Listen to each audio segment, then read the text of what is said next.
on the News Channel 5 network. This is MorningLine with Nick Beres.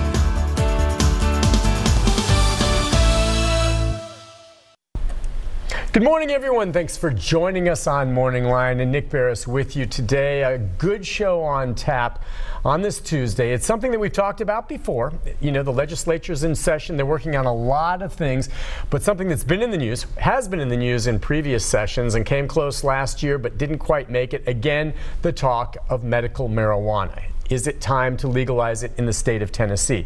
We know already that industrial hemp is legal here. There's CBD, but medical marijuana brings another layer of the marijuana into the picture that can help with folks who can benefit from it medically. Let's be real clear up front here as we talk about this, and I'm going to introduce our guest in a moment. We are not talking about legalizing marijuana recreationally, as they have in several other states. That's not on the table here. The question now is, will medical marijuana, which, and we'll talk about how that is restricted and how you gain access to it, will that be legalized like many states have done here in Tennessee? To talk about it is one of the sponsors of a bill that's going to be making its way through the Senate. With us is Republican Janice Bowling. Good morning to you, ma'am. Good morning to you, Nick. Thank you for coming on. It's a pleasure. I appreciate the opportunity. Well, this has been talked about before. We were talking before the show about last year, and now you've got a Senate bill. There's a partner in the House. Yes. And perhaps it seems like every session it gets closer and closer, but still, you know, you're not sure how it's going to go. Why don't you lay out for the viewers first? And I want to remind folks, by the way, in addition to being on the Plus right now, we are streaming live at newschannel5.com on Facebook. So I'll be following that. If you have questions or comments there, we'd love to have it, and I'll share them with her off my phone right here. So why don't we start, if you would, Senator, just laying out for the viewers what exactly your bill would do. Okay, and I thank you for this. Pleasure. And what has happened in Tennessee over the last several years, there have been bills brought forward, and they do stop short. But this year, I looked and I thought, you know, last year at the beginning of the session, when Steve Dickerson brought forward his bill, I said, how dare you do that, Steve Dickerson? We're trying to clean up this opioid crisis, and you're going to introduce something else that could be harmful to Tennesseans. And but I promised Jeremy Faison that I would study the bill. He was the House sponsor. And when I studied the bill, Nick, I was appalled that we had not already adopted it. When I saw the truth of all the scientific study that's been taking place in Israel in particular, but in other countries as well, there is more than adequate research, more than adequate scientific proof that medical cannabis has positive benefits for several conditions, many conditions, and many diseases, and we are denying them to our citizenry while we still put forward opioids. And you may not know, but I carried the legislation in 2015 to eliminate the bill that was passed in 2001 before I got there. That bill said that if a patient has pain, the doctor shall give them OxyContin. Now, when did you ever codify what a doctor is supposed to do with a patient?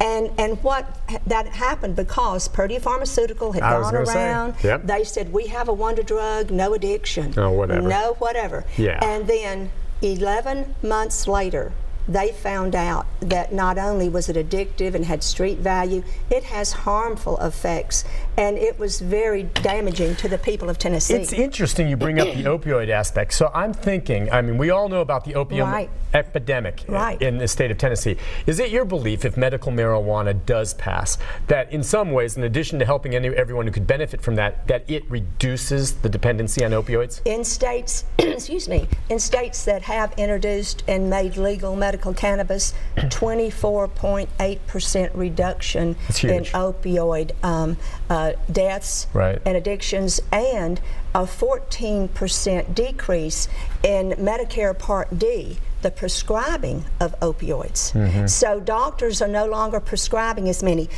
What just still astounds me is that doctors would prescribe opioids knowing that it is highly addictive, knowing that there's tremendous street value, there's a lot of diversion with that medication, and knowing that we've got to do something to help people have an alternative. When we look at our veterans. If they've been in states where medical cannabis is legal, they have been treated with medical cannabis for PTSD. That's helped. They come to Tennessee and they say, Senator Bowling, all they'll give me is opioids. I don't want to get on opioids. And you don't blame them. Personal story, I had fallen, broken my shoulder a year or so before I was in the Senate. And the doctor sent me home with a sack full of Oxycontin and hydrocodone. And after 2 weeks, I felt like I was observing my life. I did not like it. And so I immediately quit cold turkey, had chills, had tremors, had sweats. My body was already forming an addiction to that terrible drug. And I was taking half as much and spreading it out twice as long because I don't like to take medicine. Sure. Well, when you look now that the doctors are still prescribing, but we have a scientifically proven alternative that they could recommend.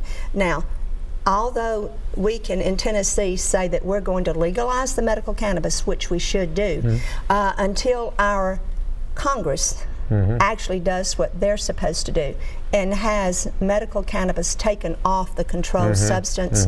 The doctors can't prescribe It's kind of it. like the way they did with hemp. It was taken off, now it's there. So they'll have to address that. I They'll see what have you're to saying. address that. So you won't be forcing doctors to obviously do this. It'll be, you know, as it comes along. They can legally recommend it. I gotcha. And where CBD is available now, in my hometown of Tullahoma, I went and spent an hour in one of the stores that sells it to really look at what they had and how it's presented and whatever. And I bought some, and I'm using some, and my husband's using some. Sure. And but 20 doctors in our town are recommending, and they're not prescribing it because it is not anything that has to be controlled. No. It went from being it. so tightly controlled to being taken off of it, off the list of being controlled.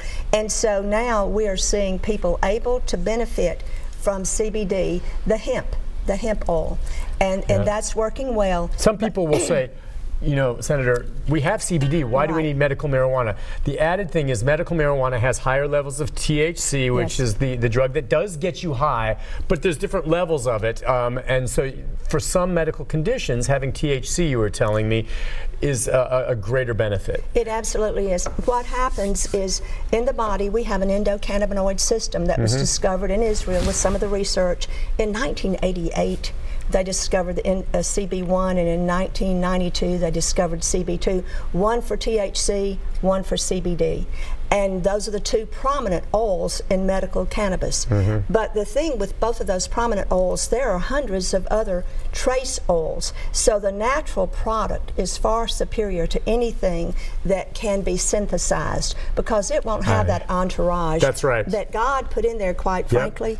This is absolutely a godsend. I was in college in the 60s. I was taught that's the devil's weed. Reefer Madness, the movie and everything. Exactly, exactly. And I believed it. I believed it until I found out it was a lie. I need you to, and thank you. And look, I've been openly, you know, supportive of the idea of medical marijuana in this state for a while. I want people to know. I mean, look at me, and okay, well, that's Nick saying this, but all right, look at her. Is she a wonderful, respectful-looking lady? Okay, we should say you are a Republican. Yes. You are, you know, very happy to let people know you're very conservative. Yes. You know, and you're someone who lives by the law. I do. But you've done your research, and it's not like you're thinking, I want to legalize something that's going to get people stoned. No. This is something that you want to legalize to help people medically who need it. Absolutely, Nick. And this is what's the tragedy. Right now, when we are still sending people home with the opioids and with other drugs that we know can be addictive, that we know can kill them. Do you know that if you were to say, get your medical card, and I need to get to how my, bill will work. We'll get to that, sure. But once you are diagnosed with one of the conditions that allows it, and you get your card, and then you go to the store, the medical cannabis store that would be licensed in Tennessee, and you get the product, someone asks, well, Senator Bowling, someone might abuse that. And I said, well, we've been abusing things since the Garden of Eden. I suspect somebody will abuse it. But when people have waited this long to get this product for this condition, and they will only get a 1 month supply at a time, let's just say they took it all in one day. Do you know what the consequence would be? They might get dizzy. Maybe fall asleep. They might get nauseous. They might have a headache, or they will get sleepy. She makes, again, you've obviously done your homework, and I've done a lot of stories, so I know if you're saying something that's off point, and you're right on point, ma'am. I mean, the bottom line is on these medical marijuana, unlike opioids, which are abused, and yes, you're probably right, if it's legalized medically, someone may get it who shouldn't, but the bottom line is you can't overdose on it. It's non-toxic. It's just, you know, that's the way it plays out. Listen, we're going to take a break. We should say as we go to the break, we'll take phone calls and get some of your comments out there, but the governor himself said a point that I think makes sense, and he said, look, it's always sometimes difficult and a little bit of a concern when you look to legalize something that's been illegal for so long because it's long-held beliefs, and it takes time to change those beliefs even in the face of such strong evidence. We'll talk about what some of the opposition may be still to this, because it's not a slam dunk, it's going to pass. No, it's not. We'll take a break. When we come back, we'll be back more with the good senator, your phone calls and comments from online as we talk about medical marijuana. This woman's at the forefront of what might finally lead us to be one of the first southern states to legalize it. We'll be back right after this.